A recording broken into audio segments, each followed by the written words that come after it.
Bonjour, Thomas Vivien, cofondateur de la plateforme Éditez-nous. On est très heureux avec Valentin Vauchel de vous présenter le concept d'Éditez-nous aujourd'hui pour la Foire du Livre de Bruxelles.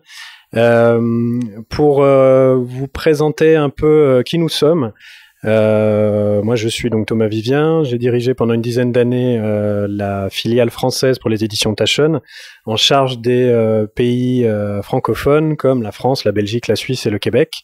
On a voulu créer une plateforme de mise en relation pour les auteurs et les éditeurs qu'on va vous présenter aujourd'hui. Bonjour, Valentin Vauchel, je suis avec Thomas Vivien le cofondateur de la plateforme Éditez-nous. J'ai pour ma part un parcours qui a commencé dans le monde du livre. J'ai notamment dirigé plusieurs librairies indépendantes en région parisienne avant de rejoindre l'enseigne Virgin Megastore. J'ai notamment été directeur du livre sur le magasin des Champs-Élysées et puis ensuite j'ai fait différentes choses avant de m'atteler au projet Éditez-nous. Comme Thomas vous l'expliquait, le point de départ d'Éditez-nous est finalement assez simple. Ça faisait quelques années qu'on se disait que c'était vraiment très compliqué pour les auteurs d'arriver à présenter leurs manuscrits à des éditeurs. Quand on est auteur, on ne sait pas toujours à qui envoyer son manuscrit, qui sera le bon éditeur. Ça peut coûter rapidement très cher parce qu'aujourd'hui, il y a encore 50% des éditeurs qui demandent l'envoi d'un manuscrit papier. Donc, quand on doit gérer soi-même l'impression, la reliure et l'expédition de son manuscrit, c'est souvent très coûteux et c'est également, ça prend du temps et c'est très aléatoire. On n'a pas souvent de retour de la part des maisons d'édition qui elles-mêmes sont complètement débordées, particulièrement depuis la crise sanitaire. Les éditeurs qu'on a rencontrés très tôt pour construire la plateforme nous ont expliqué qu'ils recevaient de plus en plus de manuscrits et qu'ils n'étaient pas du tout équipés pour être capables de les appréhender dans les meilleures conditions. Donc avec Thomas, on s'est dit qu'on devait pouvoir apporter une solution digitale et innovante pour à la fois faciliter les démarches des auteurs qui souhaitent présenter leurs manuscrits et permettre aux éditeurs d'être encore plus efficaces dans la découverte et la lecture des textes. Alors, les auteurs donc déposent leurs manuscrits sur la plateforme. Les éditeurs renseignent des catégories qui leur permettent d'avoir accès aux manuscrits qui les intéressent. Une des principales problématiques pour les éditeurs aujourd'hui, c'est qu'ils reçoivent beaucoup de manuscrits qui sont en dehors de leur ligne éditoriale, parce que tout simplement les auteurs sont pas forcément informés des lignes éditoriales des éditeurs et tentent un petit peu leur chance en envoyant des manuscrits à plusieurs maisons. Il faut prendre en compte le fait que 30% en fait des manuscrits envoyés ne répondent pas à la ligne éditoriale d'un éditeur. Tout ça aujourd'hui avec Éditez-nous, c'est terminé. C'est-à-dire qu'un éditeur aujourd'hui va renseigner des catégories. De l'autre côté, vous avez les auteurs qui renseignent également des catégories et vous avez en fait un algorithme qui va faire matcher, qui va se faire rencontrer les auteurs et les éditeurs et qui va d'une part dégager les éditeurs de ces manuscrits qui ne répondraient pas à leur ligne éditoriale, mais qui va permettre aussi la gestion de ces manuscrits de manière beaucoup plus efficace, fluide et intuitive. C'est-à-dire qu'à un moment donné, vous avez des catégories qui sont rentrées, vous êtes un éditeur de fiction, vous allez uniquement voir sur votre tableau de bord les manuscrits qui sont liés à la fiction, ce qui fait aussi une économie pour l'éditeur en temps, en gestion, qui va lui permettre de se dégager, vraiment de se concentrer sur ce qui fait la valeur ajoutée d'un éditeur aujourd'hui, sur la lecture des textes qui répondent à ces critères. Alors, comment ça se passe concrètement quand on est auteur? On va pouvoir créer un compte auteur sur la plateforme Éditez-nous et déposer, puis d'écrire et présenter jusqu'à 10 manuscrits dans un seul compte aux éditeurs qui sont donc les éditeurs partenaires de la plateforme. Quand on dit d'écrire, ça veut dire présenter son manuscrit en 400 caractères, espace inclus. C'est très court, mais pour attirer l'attention des éditeurs, il faut être capable de pitcher son texte pour leur donner envie d'en savoir plus. Vous allez effectivement en tant qu'auteur choisir des catégories entre la fiction, la non-fiction, la littérature, le polar. Si vous choisissez l'imaginaire, vous allez pouvoir sélectionner la science-fiction ou la fantasy ou le fantastique, de manière à ce qu'on soit sûr que votre manuscrit soit adressé aux bons éditeurs. Une fois que vous avez fait cette démarche, vous allez pouvoir le rendre visible auprès de tous les éditeurs partenaires de la plateforme qui auront préalablement défini leur ligne éditoriale à travers les mêmes critères de recherche. Vous serez informé par l'envoi de notifications à chaque fois qu'un éditeur lit votre manuscrit, lit les premières pages, et vous recevrez un email si l'éditeur dépasse les 10 premières pages, ce qui signifiera qu'il a montré un intérêt très marqué pour votre texte. Et enfin, si l'éditeur décide d'aller plus loin parce que le texte a retenu son attention, il prendra contact directement avec vous via la messagerie de la plateforme. Nous ne sommes pas des agents littéraires, ça signifie qu'à partir du moment où l'éditeur est rentré en contact avec un auteur, les échanges se font de manière tout à fait libre.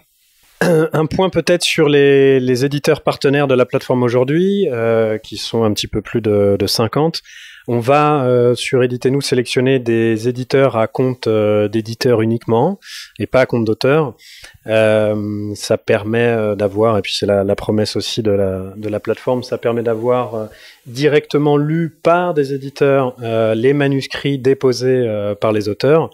Donc comme l'expliquait Valentin, l'éditeur va avoir accès aux 10 premières pages, l'auteur va recevoir une notification, une option peut être posée sur le manuscrit et après l'éditeur peut contacter directement l'auteur via la messagerie de la plateforme, ce qui permet d'avoir un échange rapide, d'avoir une visibilité pour l'auteur, d'avoir un échange efficient de l'éditeur vers l'auteur et qui permet de nouer la relation et de commencer à discuter du manuscrit et de potentiellement une signature avec cet auteur.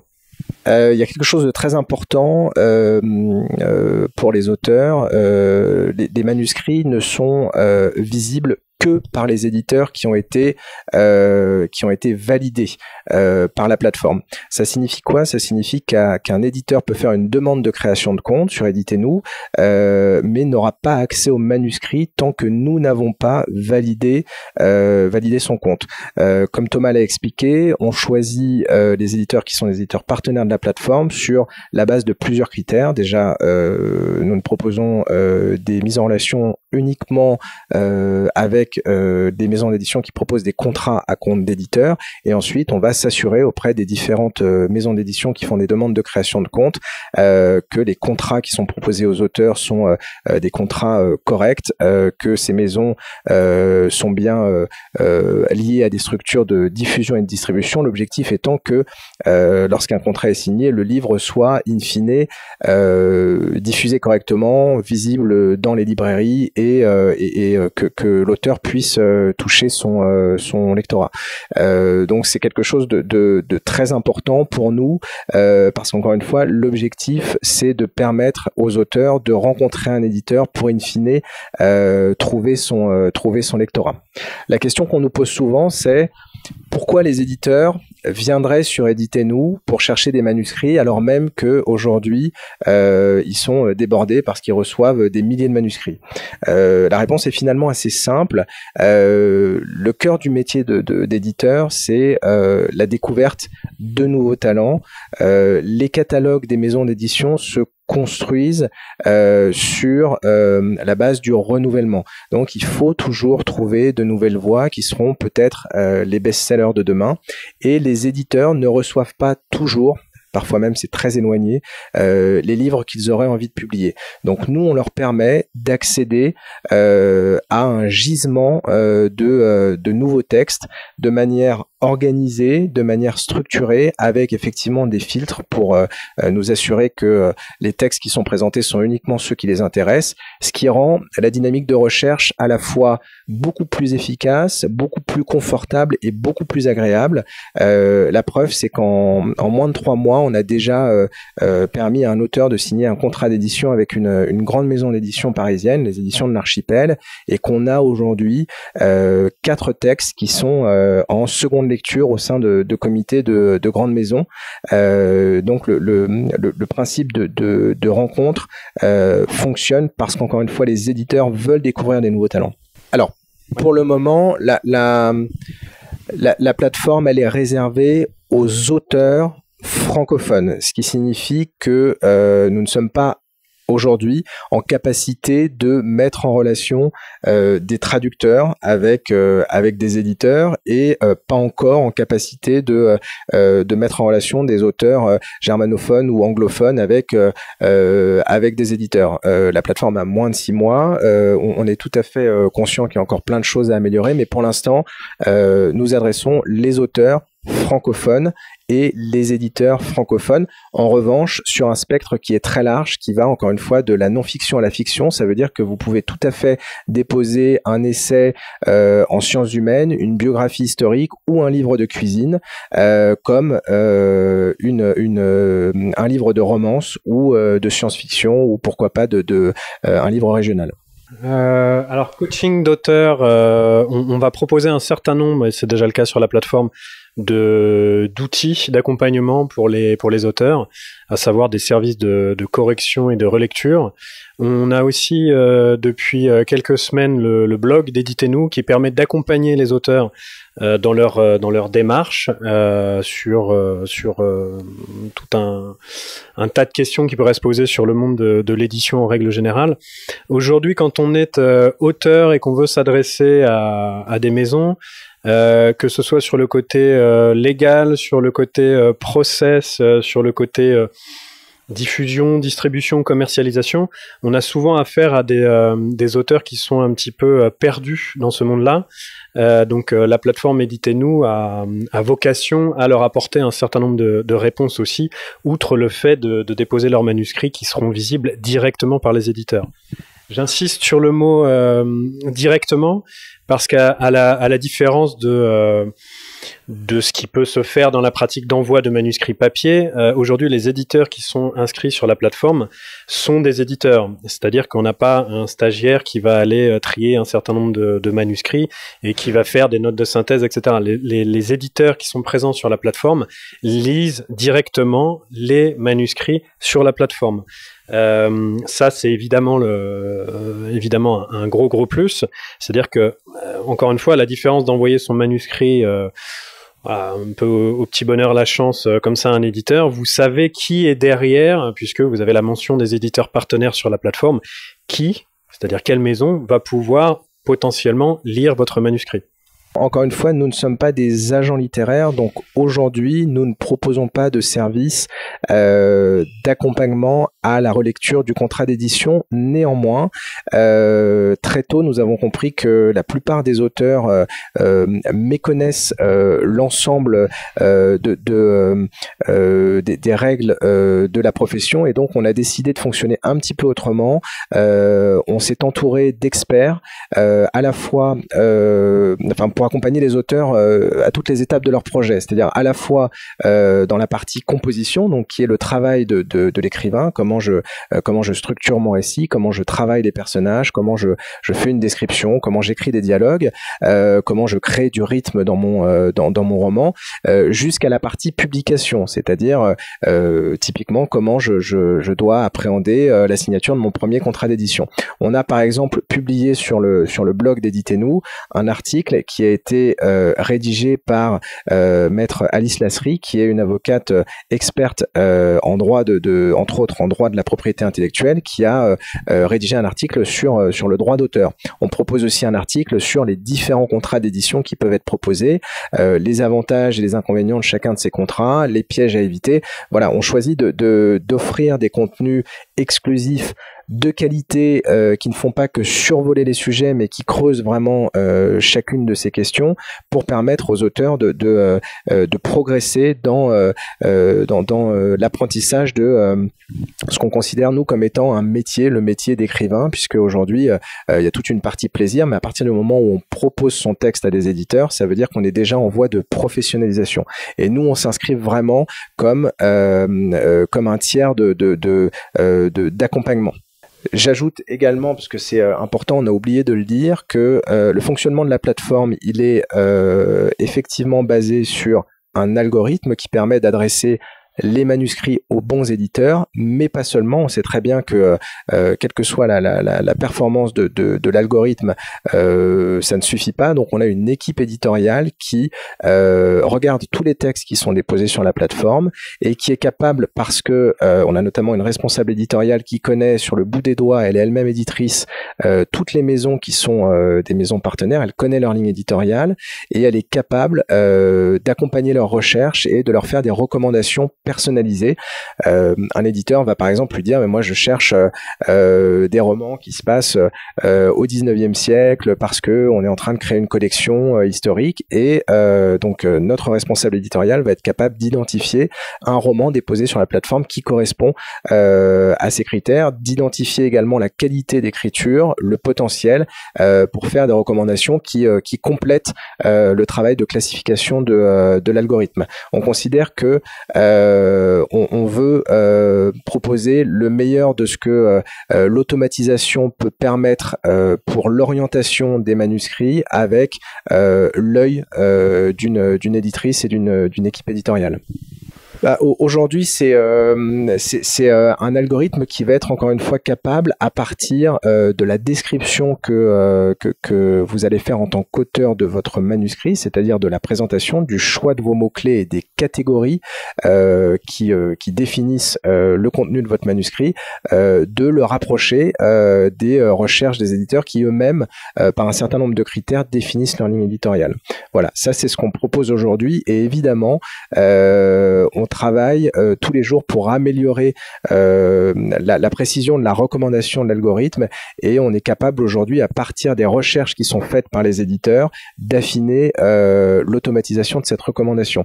Mais encore une fois, un éditeur sur la plateforme peut accéder à tous les textes. Ça veut dire qu'il est tout à fait autonome pour aller piocher dans les recommandations, mais aussi pour en sortir. Il peut tout à fait aller au-delà de ce qui lui est proposé par l'algorithme. Il peut même choisir de changer ses critères de recherche en temps réel. Par exemple, un éditeur qui, lors de son inscription, a indiqué qu'il ne voulait recevoir que de la romance et de la littérature historique, peut tout à fait, en temps réel, se dire je vais regarder ce qui est disponible en polar, parce que je lance une nouvelle collection ou parce que j'ai envie de changer un peu de lecture. Donc, on laisse à l'éditeur une totale autonomie dans ses recherches. On a juste optimisé l'outil qui leur permet d'identifier tout de suite les manuscrits qui l'intéressent pour que le temps passé soit consacré à la lecture et à la découverte des textes plus qu'au tri des manuscrits.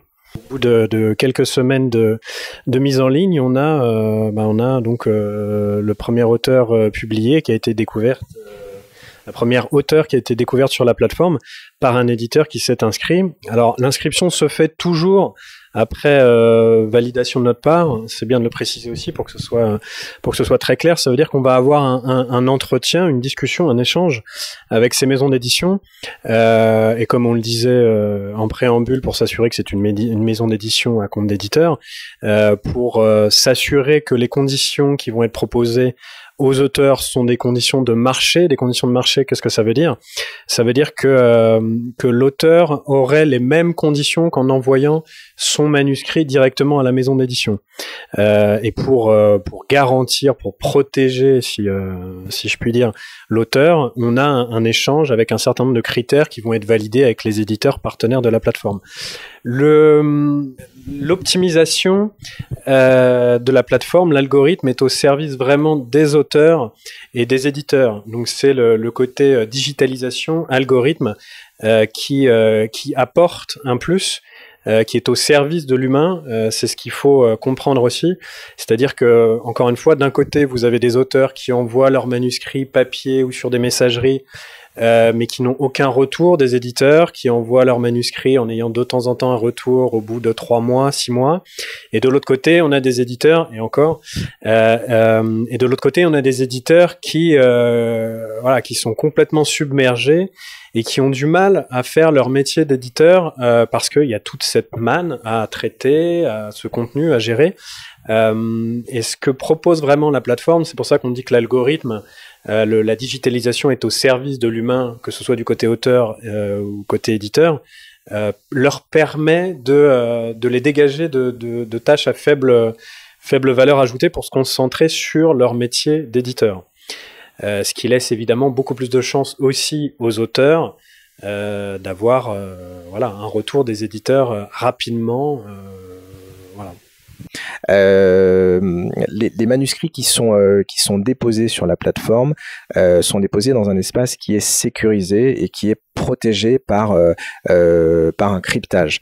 Néanmoins, on indique aux auteurs, c'est un réflexe à adopter, qu'ils doivent protéger eux-mêmes leurs manuscrits. C'est toujours, quelle que soit la démarche qu'on fait en tant qu'auteur, le point de départ. Aujourd'hui, on peut protéger son œuvre gratuitement. On explique à la fois dans notre FAQ et dans l'article de blog qui est consacré au sujet comment on peut protéger gratuitement ou pas d'ailleurs son manuscrit.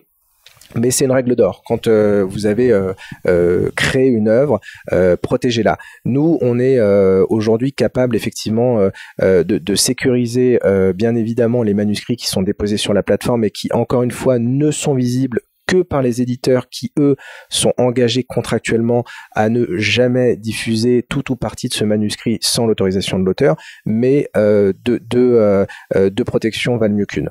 Votre deuxième question concerne le modèle économique, c'est très important parce que aujourd'hui, nous, on a pour objectif de délivrer le meilleur service à la fois aux auteurs, bien sûr, et aux éditeurs.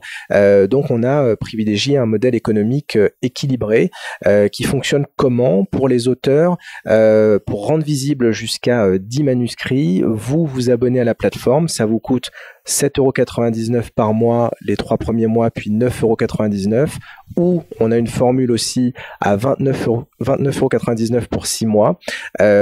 Tant que vous êtes abonné, vos manuscrits sont visibles par tous les éditeurs de la plateforme. Ça veut dire en gros que si vous abonnez pour 6 mois, ça vous coûte 5 € par mois pour présenter jusqu'à 10 manuscrits à plus de 50 éditeurs. C'est de toute façon beaucoup plus intéressant pour les auteurs que d'envoyer ne serait-ce que 2 manuscrits ou 3 manuscrits papier, puisqu'encore une fois, envoyer un manuscrit papier aujourd'hui à un éditeur, ça coûte en moyenne 15 €. Les éditeurs, eux, peuvent accéder gratuitement aux manuscrits qui sont proposés sur la plateforme à partir du moment où on a validé leur inscription, et ils ne nous rémunèrent qu'à la signature d'un contrat d'édition avec un auteur. Ça veut dire qu'à partir du moment où un éditeur a trouvé un texte et signe un auteur, il va nous verser une somme forfaitaire. Mais il va nous verser une somme forfaitaire à nous, et en aucun cas ça ne viendra gréver les droits d'auteur qui seront proposés à l'auteur qui aura été sélectionné, puisque encore une fois, contractuellement, les conditions qui seront proposées sont les mêmes que celles qui sont proposées en dehors de la plateforme. C'est ce qui a été proposé à l'auteur qui a signé son premier contrat, et c'est ce qui sera proposé aux prochains auteurs. Alors c'est très simple, donc éditez-nous, ça s'écrit Edith comme le prénom Edith, et nous, donc E-T-N-O-U-S. Pourquoi ce nom? Parce que, alors oui, il y a un jeu de mots évident, et puis parce que c'est une plateforme, qu'on trouve que le mot plateforme est pas très élégant, qu'il est un peu déshumanisé, et que très tôt avec Thomas, quand on a réfléchi au projet, on s'est dit qu'on en avait un peu assez d'appeler ça la plateforme, et on s'est dit qu'on allait lui donner un nom, et ne nous demandez pas pourquoi, c'est le prénom Edith qui est arrivé en premier, parce que édition, parce que éditer. C'est un bon prénom. Et donc on est arrivé à Éditez-nous, et donc vous nous trouvez sur une recherche en ligne en tapant effectivement les mots-clés Edith et nous, ou tout simplement en faisant www.editez-nous toutattaché.com. Merci. Merci encore pour votre invitation.